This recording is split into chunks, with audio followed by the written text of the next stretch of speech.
دوستو، یہ کہانی ہے شیر اور بچے کی۔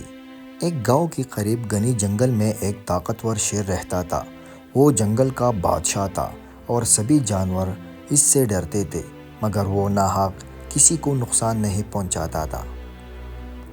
ایک دن گاؤں کے چند بچے کھیلتے کھیلتے جنگل کے کنارے جا پہنچے۔ وہ آپس میں ہنسی مذاق کر رہے تھے کہ اچانک شیر وہاں آ گیا۔ بچوں کو دیکھ کر شیر رک گیا۔ بچے خوف سے کانپنے لگے۔ ان کے چہروں کا رنگ اڑ گیا۔ کسی کو سمجھ نہیں آ رہی تھی کہ کیا کرے۔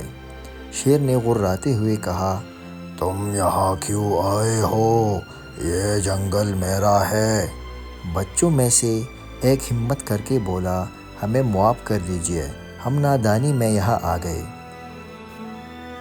ہم نے آپ کو کبھی نقصان نہیں پہنچایا، برائے کرم ہمیں جانے دیں۔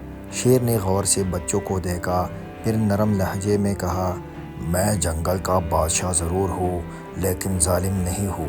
تمہیں سزا دینے کے بجائے میں تمہیں نصیحت کرنا چاہتا ہوں۔ کبھی بھی اپنے حد سے باہر مت نکلو جہاں خطرہ ہو، ورنہ نقصان اٹھا سکتے ہو۔ بچے شیر کی بات سن کر حیران رہ گئے۔ وہ سمجھے کہ طاقتور ہونے کا مطلب صرف دوسروں پر ظلم کرنا نہیں، بلکہ رحم دلی اور سمجھداری بھی ضروری ہے۔ دوستو، یہ کہانی ہمیں یہ سبق سکھاتی ہے کہ طاقت کا صحیح استعمال بہت ضروری ہے۔ دوسروں پر ظلم نہیں کرنا چاہیے، بلکہ رحم دلی اور حکمت سے کام لینا چاہیے۔ اپنی حدود کا خیال رکھنا چاہیے تاکہ کسی نقصان سے بچا جا سکے۔ اگر آپ کو یہ کہانی اچھی لگی ہو تو ہماری یوٹیوب چینل کو سبسکرائب کریں۔ شکریہ۔